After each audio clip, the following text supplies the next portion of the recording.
എല്ലാവർക്കും നമസ്കാരം. നമ്മുടെ ഈ അൽഗോരിതം അനാലിസിസ് എന്നുള്ളതിലെ അവസാനത്തെ സെഷനിലേക്ക് നമ്മൾ കിടക്കുകയാണ്.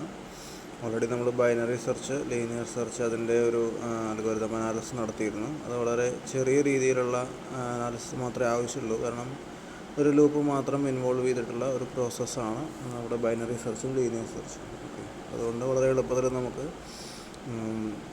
ലീനിയർ സെർച്ചിൻ്റെ ബിഗോം ഓഫ് എൻ എന്നും ബൈനറി സെർച്ചിൻ്റെ ബിഗോം ഓഫ് ലോഗ് എൻ എന്നും നമുക്ക് പ്രൂവ് ചെയ്യാൻ വളരെ എളുപ്പമായിരുന്നു. ഇൻപുട്ടിൻ്റെ സൈസ് എടുത്ത് എത്ര നമ്പർ ഓഫ് സ്റ്റെപ്സിലാണ് നമുക്ക് റിസൾട്ട് കിട്ടുന്നതെന്ന് നോക്കിക്കഴിഞ്ഞാൽ വളരെ ഈസി ആയിട്ട് നമുക്ക് മനസ്സിലാവാൻ പറ്റുമായിരുന്നു. ഓക്കെ, ഇനി ഇവിടെ നമ്മൾ നോക്കുമ്പോൾ നമ്മൾ കുറച്ചും കൂടി കോംപ്ലിക്കേറ്റഡ് ആയിട്ടുള്ള അൽഗോരിതംസാണ് നമ്മുടെ സോർട്ടിങ്ങിൽ വരുന്നത്.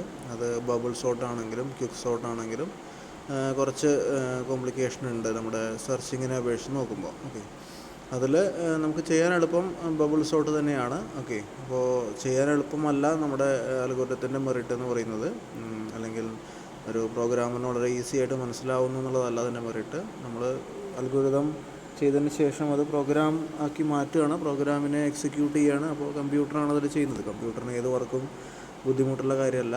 അപ്പോൾ നമ്മൾ നോക്കുമ്പോൾ എഫിഷ്യൻസി നോക്കുമ്പോൾ ഒരിക്കലും ഒരു പ്രോഗ്രാമറുടെ എളുപ്പം നോക്കരുത്. ഓക്കെ, ആൽഗോരിതം എത്ര സമയത്തിനുള്ളിൽ ആൻസർ തരുന്നു എന്നുള്ളതാണ് ഏറ്റവും പ്രധാനമായിട്ടുള്ള കാര്യം. ഓക്കെ, അതുപോലെ എത്ര സ്പേസ് യൂട്ടിലൈസ് ചെയ്യുന്നതാണ് രണ്ട് മെട്രിക്കായിട്ട് നമ്മൾ ഉപയോഗിക്കുന്നത് ആൽഗോരിതത്തിൻ്റെ എഫിഷ്യൻസിക്ക്. Time, space. അതിന് ടൈമിനെ കുറിച്ചാണ് നമ്മൾ സംസാരിച്ചുകൊണ്ടിരിക്കുന്നത്. ടൈം കോംപ്ലക്സിറ്റി, അതിനെ റെപ്രസെൻറ്റ് ചെയ്യാൻ നമ്മൾ ബിഗോം കുറേ വേറെ നൊട്ടേഷൻസ് ഉണ്ട്, ഒമേഗ, തീറ്റ. അതേപോലെ ഇതിൻ്റെയൊക്കെ little omega, little O, little theta എന്നൊക്കെ പറയുന്ന നൊട്ടേഷൻസൊക്കെ ഉണ്ട്.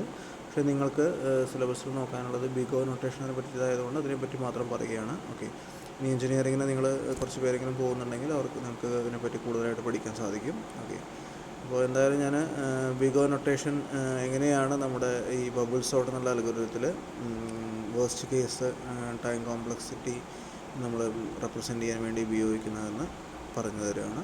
ഓക്കെ, അപ്പോൾ നമ്മുടെ ബബിൾ സോർട്ടിനെ ജസ്റ്റ് ഒന്ന് സമ്മറൈസ് ചെയ്ത് കഴിഞ്ഞാൽ അതിൻ്റെ സ്റ്റെപ്പുകൾ നോക്കിക്കഴിഞ്ഞാൽ, ഇപ്പോൾ അൽഗോരിതം ആണെങ്കിലും പ്രോഗ്രാം നമുക്ക് നോക്കേണ്ട ആവശ്യമില്ല. ഓക്കെ, പ്രോഗ്രാമിൻ്റെ സ്റ്റേജിലേക്ക് നമ്മൾ എത്തിയിട്ടില്ല. നമ്മൾ അൽഗോരിതം നോക്കുകയാണെങ്കിൽ അതിൽ ചിലപ്പോൾ ഡിക്ലറേഷൻസ് ആവശ്യമായിരിക്കാം, അല്ലേ? പ്രിൻ്റ് സ്റ്റേറ്റ്മെൻറ്റ്, അതുപോലെ അറേ റീഡ് സ്റ്റേറ്റ്മെൻറ്റ്, അതൊക്കെ നമുക്ക് എഴുതാൻ വേണമെങ്കിൽ. ഓക്കെ, ഒരു അൽഗോരിതം കംപ്ലീറ്റ് അൽഗോരിതം എഴുതുമ്പോൾ നമ്മളതൊക്കെ എഴുതും. ഓക്കെ, അപ്പോൾ എന്തായാലും നമുക്ക് ഒരു പ്രിൻ്റ് സ്റ്റേറ്റ്മെൻറ്റ് എഴുതാനും, അല്ലെങ്കിൽ റീഡ് സ്റ്റേറ്റ്മെൻറ്റ് എന്ന് പറഞ്ഞാൽ ഒരേ റീഡ് സ്റ്റേറ്റ്മെൻറ്റ് നമ്മൾ ഉപയോഗിക്കുന്നത്, പക്ഷേ അറേയിലേക്ക് മൾട്ടിപ്പിൾ വാല്യൂസ് വരുമ്പോൾ അതൊരു ലൂപ്പിനുള്ളിൽ വരണം നമുക്കറിയാം. ഓക്കെ, പിന്നെ അതേപോലെ രണ്ട് പ്രധാനപ്പെട്ട ലൂപ്പുകളാണ് നമുക്കുള്ളത്. അത് നെസ്റ്റഡ് ലൂപ്പാണ്. നമ്മൾ ഉപയോഗിച്ച വേരിയബിൾസ് ഐയും ജെയും നമുക്ക് ഇഷ്ടമുള്ളത് ഉപയോഗിക്കാം, വിരോധമില്ല. അപ്പോൾ രണ്ട് ലൂപ്പുകൾ, അത് നെസ്റ്റഡ് ആണെന്ന് മാത്രം. അതിനുള്ളിൽ ഇഫ് എന്നൊരു സ്റ്റേറ്റ്മെൻറ്റ്, ഈ സ്റ്റേറ്റ്മെൻറ്റ് ഉണ്ട്, കമ്പാരിസൺ, രണ്ട് എലമെൻറ്റ്സ്. ബബിൾ സോർട്ട് ആകുമ്പോൾ അഡ്ജസ്റ്റൻ്റ് ആയിട്ടുള്ള രണ്ട് എലമെൻറ്റ്സ് നമ്മൾ ജെയും ജെ പ്ലസ് വണ്ണാണ് കമ്പയർ ചെയ്യുന്നത്.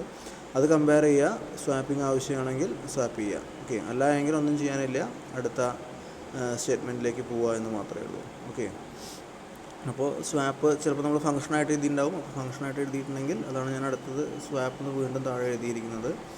സ്വാപ്പ് ആവശ്യമാണെങ്കിൽ അവിടെ ഈ സ്വാപ്പ് അത് തന്നെയാണ്. ഓക്കെ, താഴെ എഴുതിയിരിക്കുന്ന സ്വാപ്പ്. അപ്പോൾ എന്തായാലും അതൊരു ഫംഗ്ഷനായിട്ട് എഴുതിയിരിക്കുകയാണെങ്കിലും അത്. ഓക്കെ, പിന്നെ അതിൻ്റെ റിസൾട്ട് പ്രിൻറ്റ് ചെയ്യണം, മെയിൻ ഫംഗ്ഷൻ വേണമെങ്കിൽ എഴുതണം. ഓക്കെ, ഇതൊക്കെയാണ് എക്സ്ട്രാ നമുക്ക് വരുന്ന കാര്യങ്ങൾ. അപ്പോൾ എല്ലാം കൂടി സമ്മറൈസ് ചെയ്യുകയാണെങ്കിലും അത് കൂടി ഇത്രയാണ് നമുക്ക് വരുന്നത്. ഓക്കെ, ഇനി ഒരു പ്രധാനപ്പെട്ട കാര്യം പറയാനുള്ളത് നമ്മുടെ സിംഗിൾ സ്റ്റേറ്റ്മെൻറ്റ്സ്, അതായത് കോൺസ്റ്റൻറ്റ് ടൈം വേണ്ട. ഓക്കെ, ഇപ്പോൾ ഒരു വേരിയബിൾ ഡിക്ലെയർ ചെയ്യുകയോ അല്ലെങ്കിൽ പ്രിൻറ്റ് ചെയ്യുകയോ അതിനൊക്കെ ഒരു കോൺസ്റ്റൻറ്റ് ടൈമാണ്, varying ടൈമല്ല.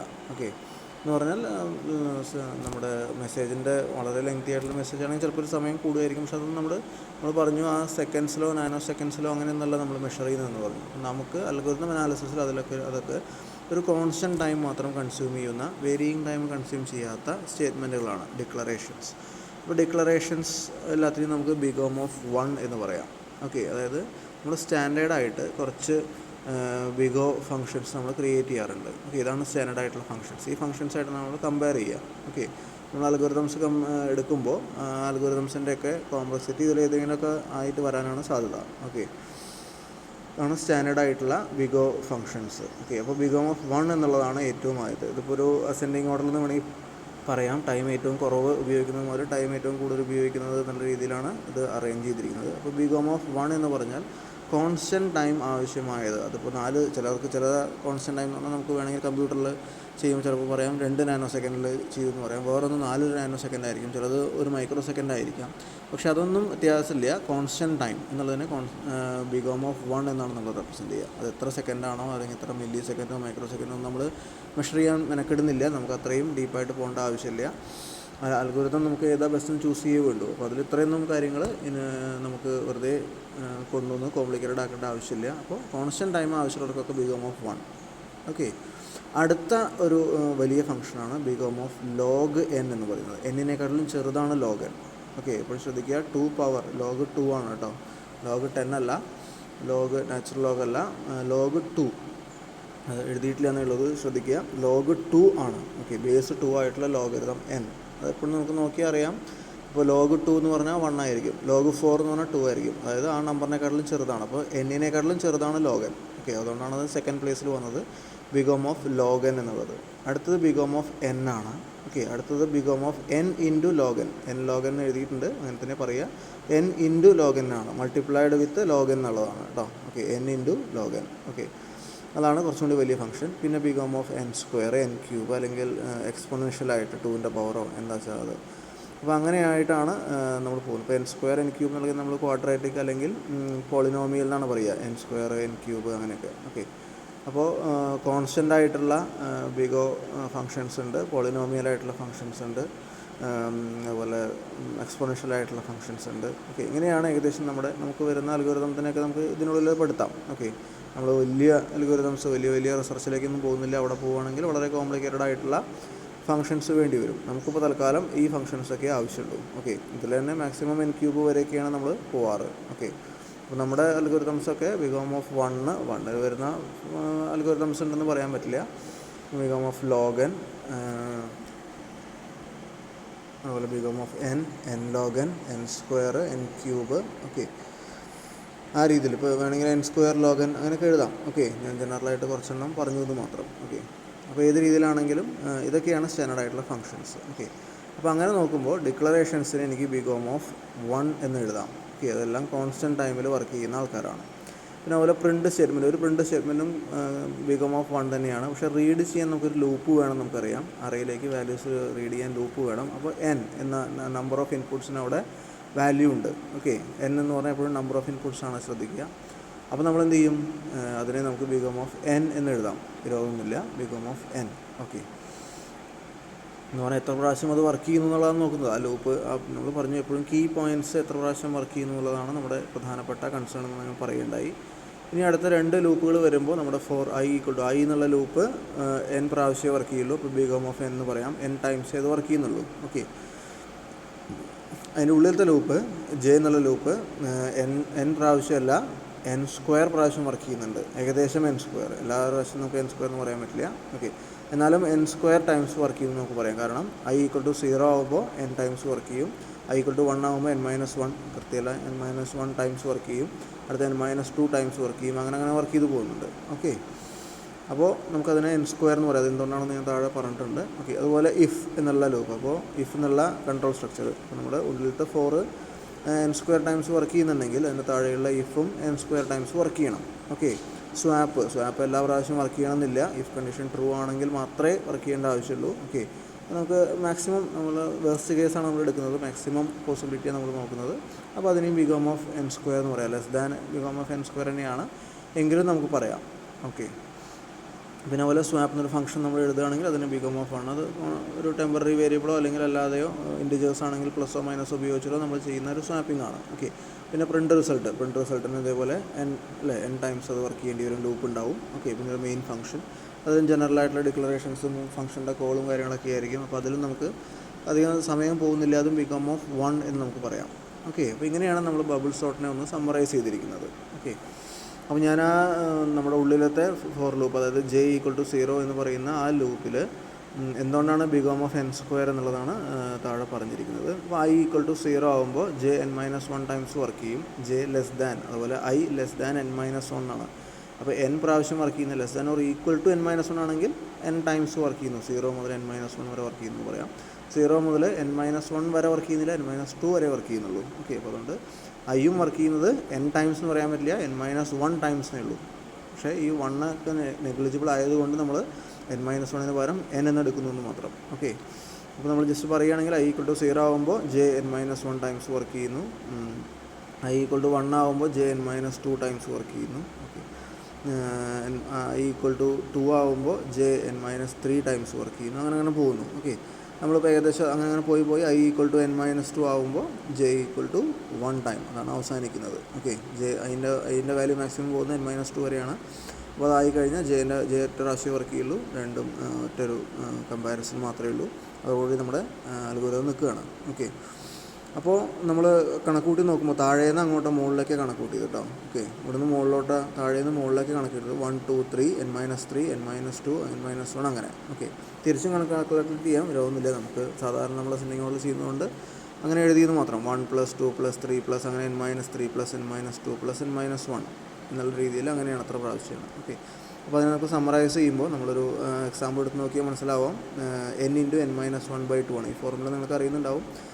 Some of first n natural numbers എന്നുള്ളത് n × n+1/2 ആണ്. അപ്പോൾ ഫസ്റ്റ് n നാച്ചുറൽ നമ്പേഴ്സ് ഇല്ല, ഫസ്റ്റ് n-1 നാച്ചുറൽ നമ്പേഴ്സ് ആണെങ്കിൽ n × n-1/2 ആണ്. ഒരു എക്സാമ്പിൾ നോക്കിക്കഴിഞ്ഞാൽ നമുക്ക് ഇവിടെ താഴെ എഴുതിയിട്ടുണ്ട്. അപ്പോൾ എക്സാമ്പിൾ n = 10 ആണെങ്കിൽ 9 വരെയുള്ള വാല്യൂസിൻ്റെ സം എന്ന് പറഞ്ഞാൽ 45 ആണ്. അപ്പോൾ 10 × 9/2 ആണ്. 10 എന്ന് പറഞ്ഞാൽ n ആണ്, n-1 എന്ന് പറഞ്ഞാൽ 9 ആണ്.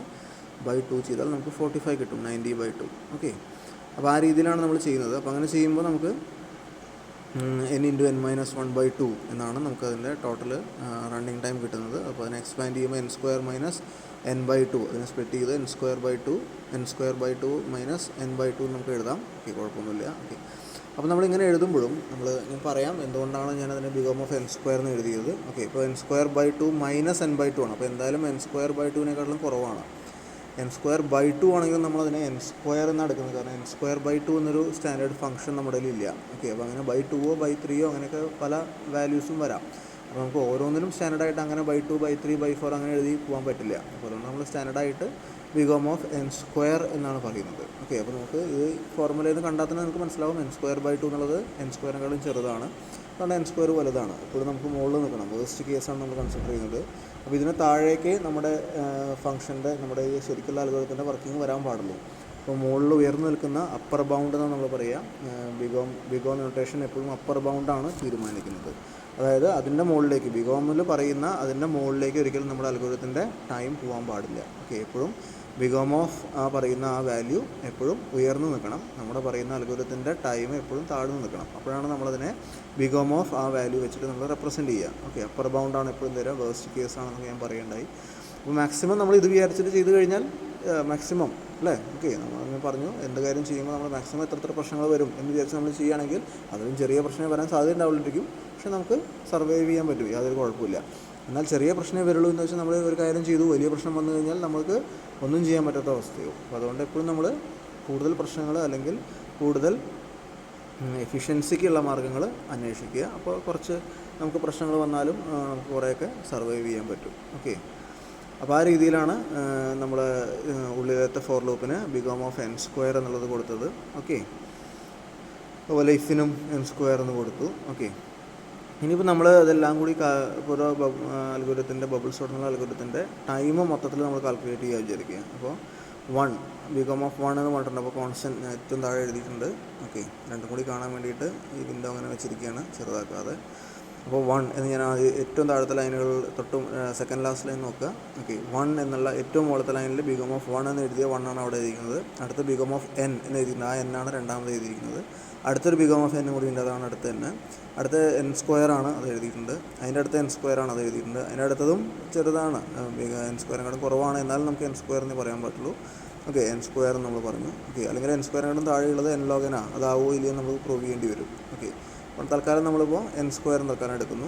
ഓക്കെ, പ്ലസ് അടുത്തത് സ്വാപ്പിൻ്റെ 1 വന്നു, അടുത്തത് റിസൾട്ടിൻ്റെ n വന്നു, അടുത്തത് ഫംഗ്ഷൻ നമ്മുടെ മെയിൻ ഫംഗ്ഷൻ്റെ 1 എന്ന് വന്നു. ഓക്കെ, അപ്പോൾ ഇത് കൂടി കൂട്ടുമ്പോൾ നമുക്ക് 3 1 വരുന്നുണ്ട്, 3 n വരുന്നുണ്ട്, 3 n² വരുന്നുണ്ട്. അപ്പോൾ 3 + 3n + 3n² എന്നാണ് നമുക്ക് വരുന്നത്. 3n² + 3n + 3 എന്നാണ് നമുക്ക് വരുന്നത്. ഓക്കെ, ഇനി ശരിക്ക് ആദ്യം തന്നെ big-O(1) big-O(n) ഒന്നും എഴുതാൻ നമുക്ക് സാധിക്കില്ല.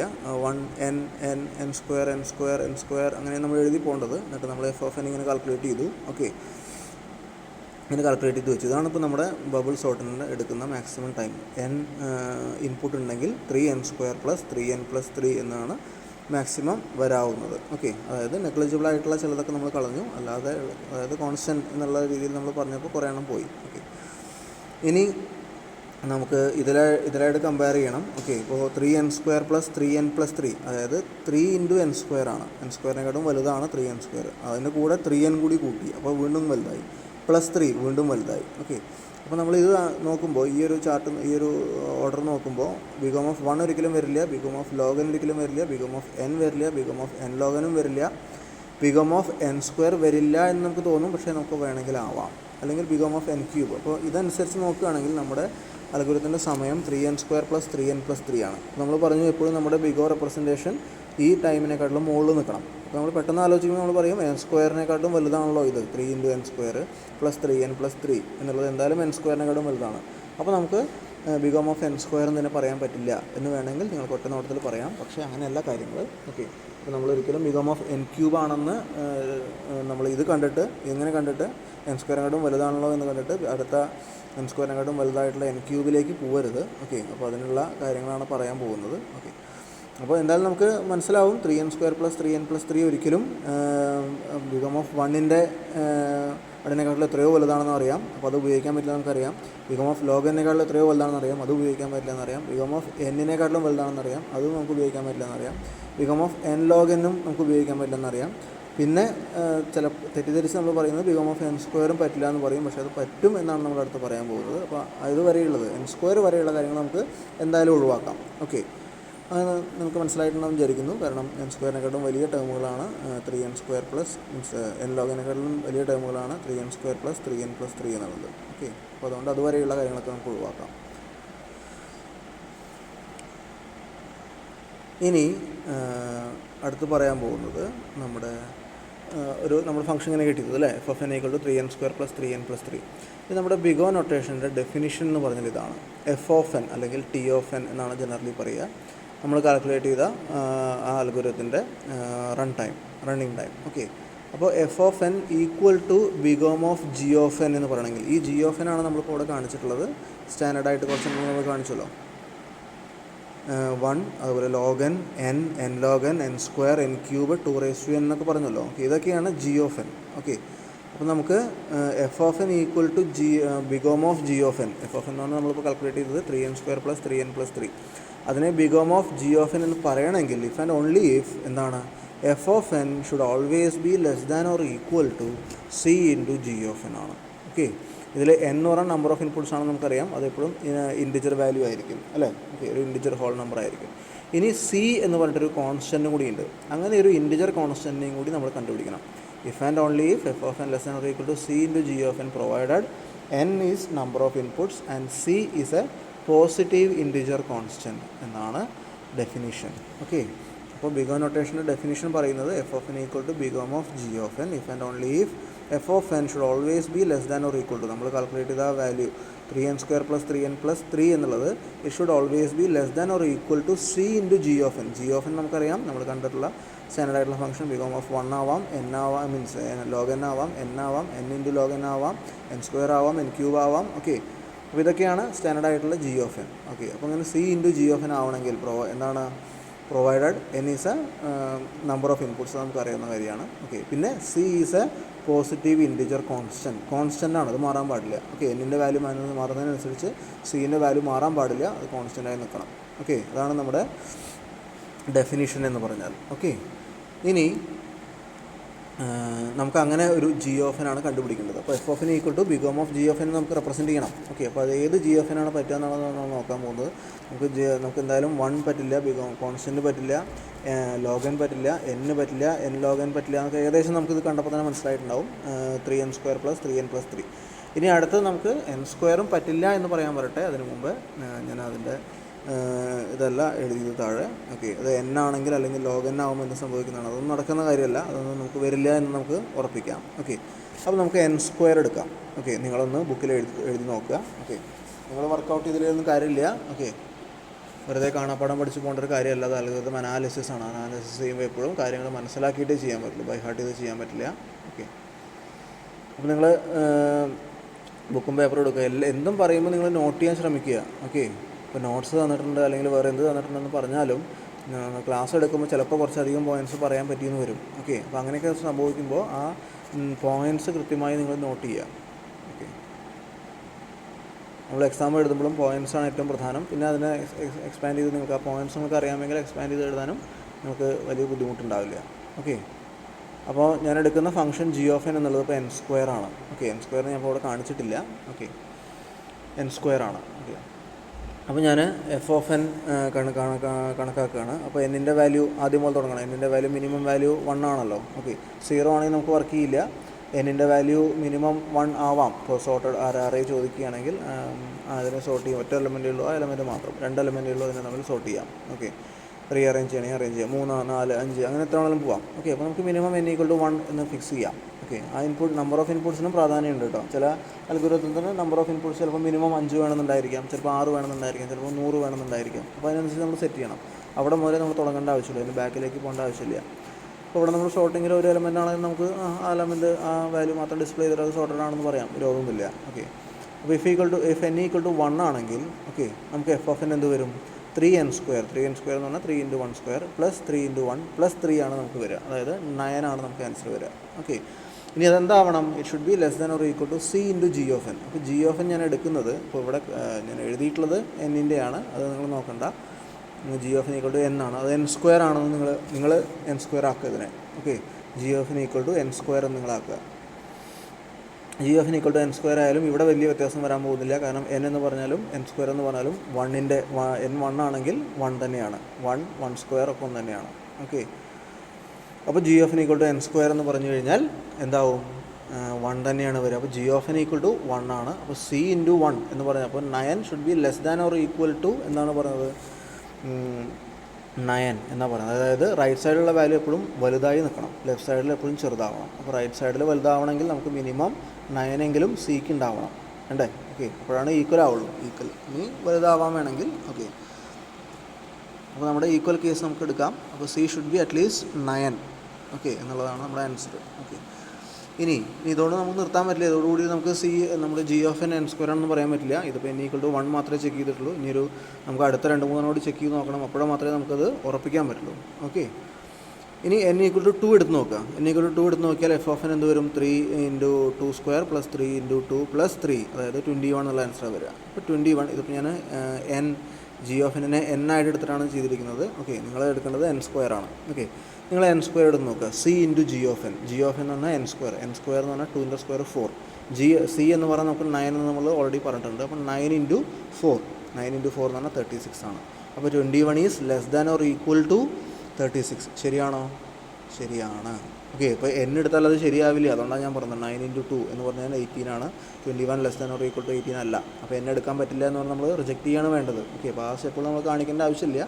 കാരണം 3 × n² ആണ് നമ്മുടെ f of n-ൻ്റെ ആദ്യത്തെ ടേം തന്നെ. അപ്പോൾ n ആവാനുള്ള ചാൻസ് തീരെ ഇല്ല, n log n ആവാനുള്ള ചാൻസും ഇല്ല. ഓക്കെ, ഇനി n² ആവാനുള്ള ചാൻസ് ഉണ്ട് എന്നാണ് ഞാൻ പറഞ്ഞത്. ഇപ്പോൾ നമ്മൾ n = 2 കിട്ടിക്കഴിഞ്ഞാൽ എന്താവും?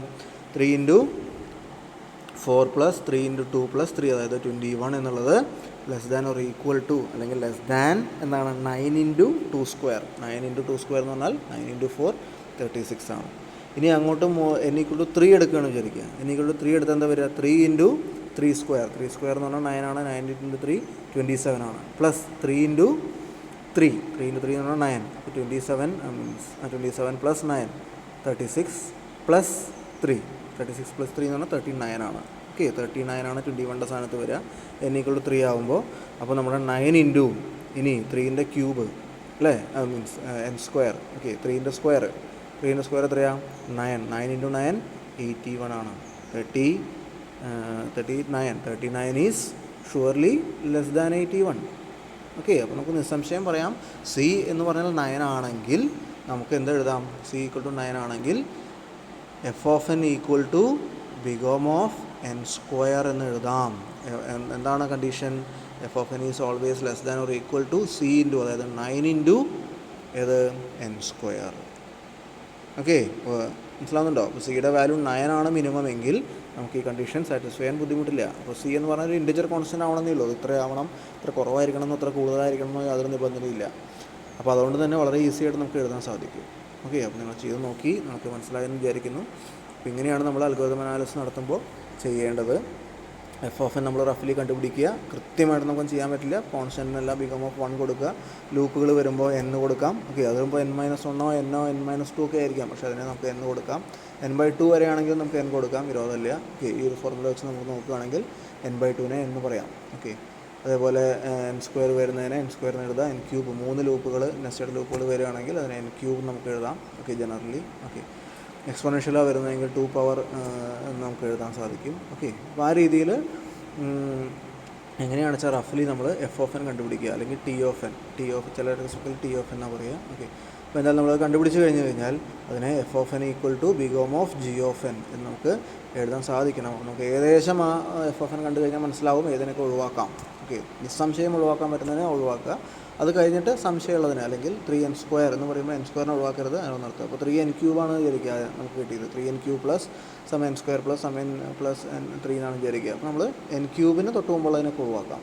ഓക്കെ, ബാക്കിയുള്ളതിനെ അവിടെ നിർത്തുക. ഓക്കെ, എന്നിട്ട് ആ മിനിമം പോസിബിലിറ്റി ആവാൻ പറ്റുന്ന അതിനെ എടുക്കുക. ഈ പറയുന്നത് പോലെ എന്നിൻ്റെ വാല്യൂ മിനിമം എത്രയാണ് ആവാൻ പറ്റുക അതെടുക്കുക. എന്നിട്ട് അത് അപ്ലൈ ചെയ്ത് നോക്കുക, എഫ് ഓഫ് എനിൽ അപ്ലൈ ചെയ്ത് നോക്കുക. എന്നിട്ട് C into G of N എത്ര, അത് എപ്പോഴും ആദ്യം ഈക്വൽ ആക്കി നോക്കുക. ഓക്കെ, മിനിമം നമ്പർ ഓഫ് ഇൻപുട്ടിനെ എപ്പോഴും ആ ഇക്വേഷൻ ഈക്വൽ ആവുന്ന രീതിയിൽ, അല്ലെങ്കിൽ അപ്രോക്സിമേറ്റ്ലി ഈക്വൽ ആവുന്ന രീതിയിൽ സി കണ്ടുപിടിക്കുക. ഓക്കെ, അതിനുശേഷം അതേ സി തന്നെ ഉപയോഗിച്ചിട്ട് വേണം അടുത്ത് കണ്ടുപിടിക്കാൻ. അതേ സി ഉപയോഗിച്ചിട്ട് n=2 ആക്കുമ്പോൾ, ഇപ്പോൾ മിനിമം നമ്പർ ഓഫ് ഇൻപുട്ട്സ് 1 ആവാം എന്നുണ്ടെങ്കിൽ 1 ഉപയോഗിച്ച് നമ്മൾ സി കണ്ടുപിടിച്ചു. അടുത്ത n=2 ചെയ്യുമ്പോൾ അതേ സി ഉപയോഗിച്ചിട്ട് നമുക്ക് ചെയ്യുമ്പോൾ ഈ കണ്ടീഷൻ തെറ്റാവുകയാണ് എങ്കിൽ നമുക്ക് ആ ഫംഗ്ഷൻ എടുക്കാൻ പറ്റില്ല. നമുക്ക് അടുത്ത ഫംഗ്ഷൻ എടുക്കാം, അടുത്ത ഹയർ ലെവലിലുള്ള ഫംഗ്ഷൻ നമുക്ക് എടുക്കാം. അപ്പോൾ അങ്ങനെയാണ് ഇവിടെ ചെയ്തിരിക്കുന്നത്. n എടുത്തു കഴിഞ്ഞപ്പോൾ c=9 ആവണം, പക്ഷേ അടുത്ത വാല്യൂ അടുത്ത n=2 ആകുമ്പോൾ ഇവിടെ സാറ്റിസ്ഫൈ ചെയ്യുന്നില്ല. 21 < 18 അല്ല. ഓക്കെ, അതുപോലെ n log n ചെയ്യുമ്പോഴും അങ്ങനെ നമുക്ക് 1-2 സ്റ്റെപ്പ് നമുക്ക് ഏകദേശം നോക്കിക്കഴിഞ്ഞാൽ മനസ്സിലാവും. അപ്പോൾ മൂന്നാമത്തെ സ്റ്റെപ്പ് നമ്മൾ നോക്കി, n=1 ആകുമ്പോൾ ഈക്വലായി. അപ്പോൾ n=2 ആകുമ്പോൾ നമ്മൾ 21 < 9 × 3 ആണ് ആയത്. ഓക്കെ, അതായത് 36 ആണ് ആയത്. അപ്പോൾ അവിടെ വ്യത്യാസം എത്ര വന്നു? 15ൻ്റെ വ്യത്യാസം വന്നു. ഇനി അടുത്ത പ്രാവശ്യം നമ്മൾ ചെയ്യുമ്പോൾ 39 ആണ്, 39 < 81 വരുന്നത്. അപ്പോൾ വ്യത്യാസം കൂടി വരികയാണ്. ഓക്കെ, അപ്പോൾ ഒരിക്കലും നമുക്ക് ഇനി ഈ കണ്ടീഷൻ തെറ്റുമെന്ന് നമുക്ക് പറയാനുള്ള യാതൊരു ചാൻസും ഇല്ല. ഓക്കെ, ഈ കണ്ടീഷൻ തെറ്റാൻ പോകുന്നില്ല, കാരണം ആ ഡിഫറൻസ് കൂടി വരികയാണ്. സപ്പോസ് ആ ഡിഫറൻസ് കുറഞ്ഞു വരികയാണെന്ന് വിചാരിക്കുക. കുറഞ്ഞു വരികയാണെങ്കിൽ നമുക്കൊരിക്കലും ആ ഫംഗ്ഷൻ എടുക്കരുത്, കാരണം കുറച്ചധികം സ്റ്റെപ്പുകൾ എത്തുമ്പോൾ n=10 മറ്റോ എത്തുമ്പോൾ ചിലപ്പോൾ അത് ഈ കണ്ടീഷൻ തെറ്റാനുള്ള ചാൻസ് ഉണ്ട്. ഓക്കെ, അപ്പോൾ അതൊരിക്കലും എടുക്കരുത്. നമുക്ക് എപ്പോഴും കൂടി വരികയാണ് ഈ ഒരു മാർജിൻ, ഈ ഒരു എഫ് ഓഫ് എൻ്റെയും സി ഇൻറ്റു ജി ഓഫ് എന്നിൻ്റെയും വ്യത്യാസം. ഓക്കെ, ആ ഡിഫറൻസ് കൂടി വരികയാണെങ്കിൽ നമുക്ക് നിസ്സംശയം ആ ജി ഓഫ് എന്നിനെ എടുക്കാം. സി ഈക്വൽ ടു ആ വാല്യൂ ആണെന്ന് നമുക്ക് ഉറപ്പിക്കുകയും ചെയ്യാം. ഓക്കെ, അപ്പോൾ ആ രീതിയിലാണ് നമ്മുടെ അൽഗോരിതം അനാലിസിസ് നടത്തേണ്ടത്. അപ്പോൾ ബബിൾ സോർട്ട് നമുക്ക് ചെയ്യുമ്പോൾ നമുക്ക് കിട്ടുന്ന ജി ഓഫ് എൻ എന്ന് പറഞ്ഞാൽ n² ആണ്. ഓക്കെ, എല്ലാവർക്കും ഒരു ഐഡിയ കിട്ടിയിട്ടുണ്ടെന്ന് വിചാരിക്കുന്നു. ഓക്കെ, ഇനി അത് റിപ്പീറ്റ് ചെയ്യേണ്ട ആവശ്യമില്ല, കാരണം നിങ്ങൾക്ക് റിപ്പീറ്റ് ചെയ്ത് ഈ വീഡിയോ കാണാൻ പറ്റുന്നുള്ളതുകൊണ്ട് ഞാൻ റിപ്പീറ്റ് ചെയ്യുന്നില്ല. ഓക്കെ.